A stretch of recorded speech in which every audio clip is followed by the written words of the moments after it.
The Lady of the Dunes has never been found, yet some believe Jaws holds the key. Hi, welcome to Mystery Gauge, where we discuss and uncover mysterious stories and cases. Today we are looking at the story of the Lady of the Dunes and some newly released updates to the case. Please do me a favor, like and subscribe if you want more stories similar to this one. Thank you. Let's start. On July 26, 1974, a woman's remains were found near a beach in Provincetown, Ma. On July 26, 1974, 12-year-old Leslie Metcalf was walking her friend's dog in Provincetown, Ma, when she discovered a badly decomposed, unclothed female body along the shoreline, about a mile from Race Point Beach. The left side of her skull had been crushed, and police later determined this was her cause of death. The woman also appeared to have been sexually assaulted with a block of wood. For decades prior, the small Cape Cod community was both a popular summer tourist destination and the home of a thriving counterculture scene.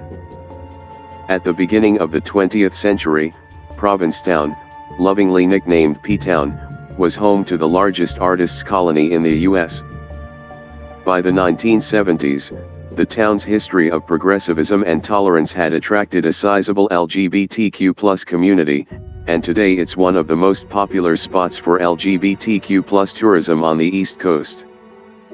This pleasant, small-town reputation is part of what made Metcalf's 1974 discovery so shocking.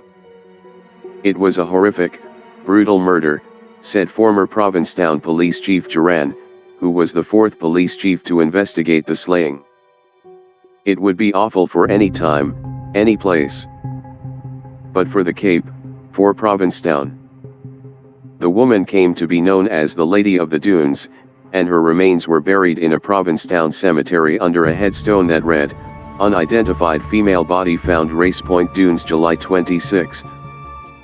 1974. A pair of jeans and a bandana were folded beneath her, and her hands were missing. Several details indicated the culprit wanted to keep the woman's identity a mystery. Most notably, her hands were gone and have never been recovered. Police believe this was likely an attempt to prevent fingerprinting. Her head was almost completely separated from her body, and authorities believe the killer accomplished this with an object similar to a military entrenching tool. Finally, several of her teeth were removed, which could have been an effort to thwart identification through dental records. Other details about her remains were also unusual. There were no indications that a struggle took place, and the sand around her body appeared undisturbed, although someone placed small piles of pine needles on the sand where her hands had been. Her head was resting on top of her neatly folded blue jeans and a blue bandana, and she was lying on a beach towel as if she had been sunbathing. However, she only took up half the towel, as if she had been sharing it with another person. Police theorized that she may have known her killer, or she may have been asleep at the time of the attack. Authorities initially thought she was escaped convict Rory Jean Kessinger, but DNA debunked this theory. With few solid leads, police developed alternate theories to help identify the Lady of the Dunes. One theory was that, because the hands had been removed to prevent fingerprinting, she may have had a criminal past. In the late 1980s, authorities hypothesized that the Lady of the Dunes was a woman named Rory Jean Kessinger. Kessinger ran away from home at 15 years old. She used illicit substances heavily and robbed banks under 5 different aliases before she was arrested. Kessinger escaped from jail in nearby Plymouth, and she had been missing ever since. She even matched the Lady of the Dunes' physical description, between 5 feet 6 inches and 5 feet 8 inches, and anywhere between 25 and 35 years old. But in 2000, police exhumed the Lady of the Dunes and tested her DNA. It was not a match for Kessinger. Police haven't been able to reconstruct the timeline leading up to her death. The Lady of the Dunes was most likely slain more than a week before her body was discovered, based on the body's advanced state of decomposition. Authorities theorized that she had passed anywhere from 10 days to 3 weeks prior to Metcalfe's discovery. This lost time made retracing her final movements even more difficult. Police tried to locate her relatives, or anyone who might have seen her when she was alive, with no success. Crime writer Sandra Lee, who was 9 years old in 1974, claimed she discovered the woman's remains 2 days before Metcalfe did when she was vacationing with her family in Provincetown. "I looked into the brush, and I saw at that point in my life, the single most gruesome sight I had ever seen," Lee later said.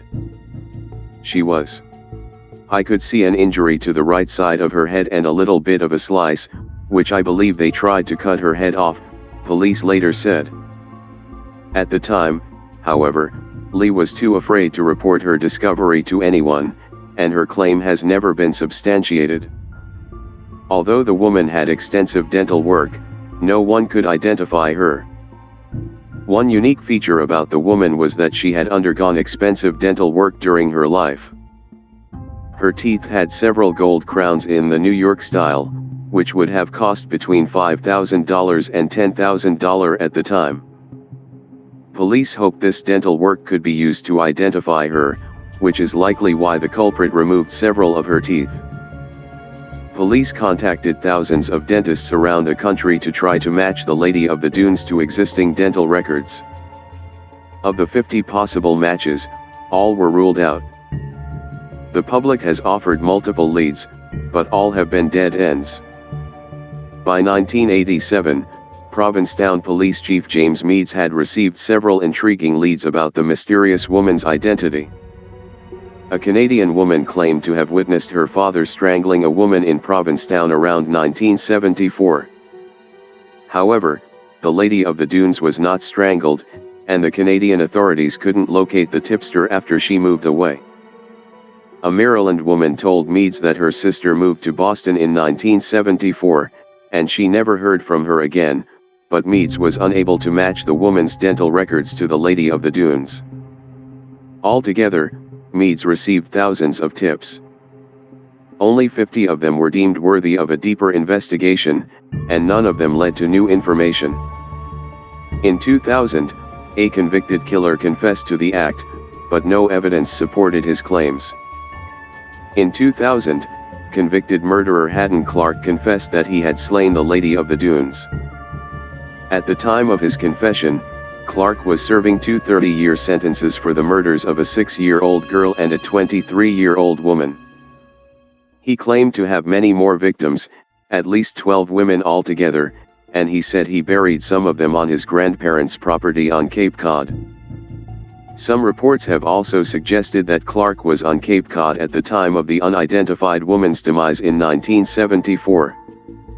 When police searched his grandparents' property, they found no human remains but did find hundreds of pieces of jewelry belonging to some of Clark's known victims. Ultimately, police don't give credence to Clark's confession, and they haven't found hard evidence to support it. Clark was also diagnosed with paranoid schizophrenia in 1985, which gives police even more reason to doubt his claim. Clark is a very difficult person to speak to, and it takes someone with a lot of experience in dealing with him to separate out his fantasies from his truthful statements, said Richard Rosenthal, chief of police in nearby Wellfleet and one of the investigators who interviewed Clark. Some suspect mobster Whitey Bulger may have been involved in her demise. Another theory claimed that notorious Boston mobster James Whitey Bulger might have been involved in the woman's death. After the FBI captured Bulger in 2011, witnesses reported seeing Bulger in Provincetown in July of 1974, accompanied by a woman who resembled the Lady of the Dunes. Furthermore, Bulger removed the hands and teeth of one of his known victims, Debbie Davis, and disposed of her remains in a remote area, much like the Lady of the Dunes.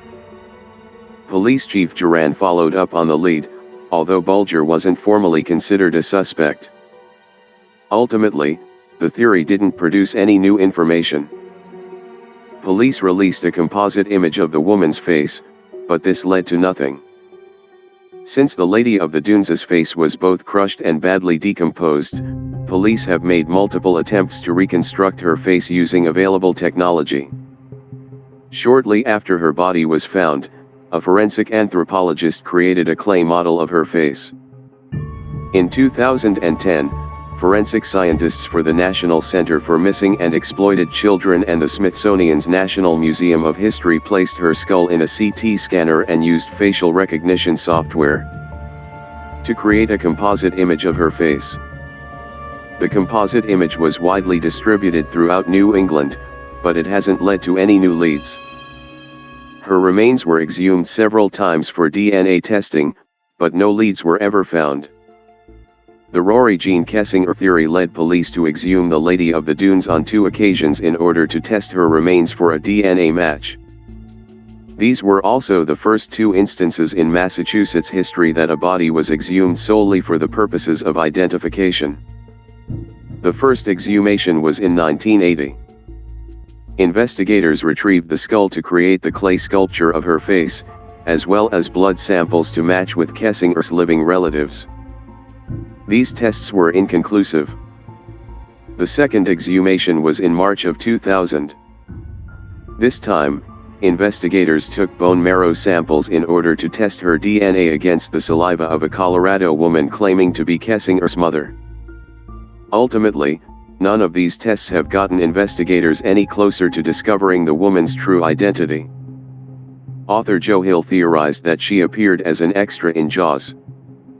In the summer of 2015, novelist Joe Hill took his 3 sons to a 40th anniversary screening of Jaws, a legendary horror thriller in which a great white shark attacks a quiet Cape Cod beach town. During the film, Hill, who was familiar with the Lady of the Dunes case, noticed an extra who strongly resembled the unidentified woman. She was even wearing a blue bandana similar to the one found near the woman's remains. "You see her on that big screen and she leaps out at you in that one moment," Hill said. "It was almost like telling a ghost story, and I was seeing the ghost of this murder victim superimposed on this movie."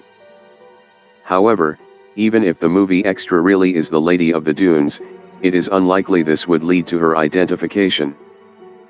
According to Jaws screenwriter Carl Gottlieb's notes, the scene in question was filmed on May 25, 1974, 2 months before the body was discovered, and was shot in Martha's Vineyard, which is about 100 miles away from Provincetown. Additionally, the Jaws production team didn't record the names of any extras used throughout the film, and the casting director passed in 2009. Retired Staff Sergeant Warren Tobias, who was the lead investigator on the Lady of the Dunes case for 20 years, was skeptical of the theory. While he did admit she resembles the Lady of the Dunes, he also pointed out there were probably thousands of women who dressed that way.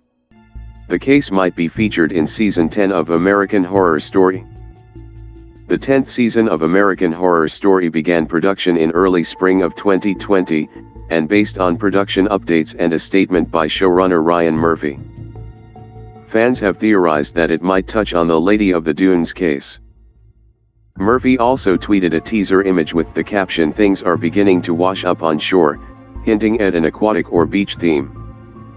In March, Murphy's production company was reportedly scouting Provincetown and attempting to secure filming permits. This led Redditor/u/LexJhon to speculate that the upcoming season might involve the Lady of the Dunes, possibly as a character or a ghost. Season 10 does not yet have a premiere date, but since production has likely been halted due to the coronavirus pandemic, fans will have to wait for longer than expected. Comment down below what you think about this story and case, and if you like this video and want more similar to this one, please like and subscribe and turn on post notifications to see every video.